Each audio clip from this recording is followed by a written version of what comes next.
Welcome to main robo news. Telangana RTC విశ్రాంత ఉద్యోగుల సంక్షేమ కమిటీ రాష్ట్ర ప్రభుత్వాన్ని ఆర్టీసీ రిటైర్డ్ ఉద్యోగుల సమస్యలను తక్షణమే పరిష్కరించాలని కోరుతూ వినతిపత్రం సమర్పించింది. జనగామ డిపో మేనేజర్కు, జనగామ జిల్లా కలెక్టర్కు ప్రతినిధి బృందం వినతిపత్రం సమర్పించి ముఖ్యమంత్రి కార్యాలయానికి తెలుపవలసిందిగా కోరారు.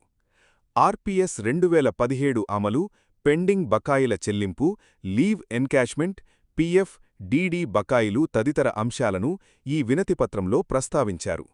రాష్ట్ర వ్యాప్తంగా వేలాది మంది విశ్రాంత ఉద్యోగులు ఆర్థిక ఇబ్బందులు ఎదుర్కొంటున్నారని కమిటీ ప్రతినిధులు పేర్కొన్నారు. 2017 వేతన సవరణకు సంబంధించిన ప్రయోజనాలు ఇప్పటికీ పూర్తిగా అందలేదని, ప్రభుత్వం వెంటనే ప్రత్యేక దృష్టి సారించి పెండింగ్ చెల్లింపులు విడుదల చెయ్యాలని డిమాండ్ చేశారు.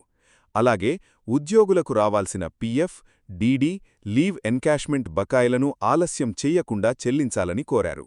విశ్రాంత ఉద్యోగులు వృద్ధాప్యంలో ఇబ్బందులు పడుతున్నందున ప్రభుత్వం మానవతా దృక్పథంతో స్పందించాలని చేస్తున్నట్లు విజ్ఞప్తి చేశారు.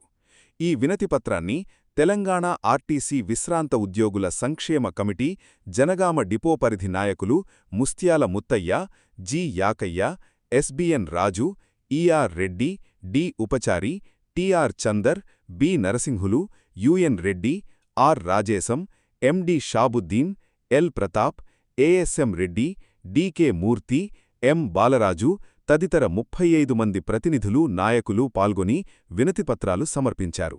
ఈ సందర్భంగా కొద్దిసేపు డిపో గేటు వద్ద తమకు న్యాయం చెయ్యాలని కోరుతూ ధర్నా నిర్వహించి అనంతరం డిపో మేనేజర్ స్వాతిని కలిసి ఆమెకు వినతిపత్రం సమర్పించారు.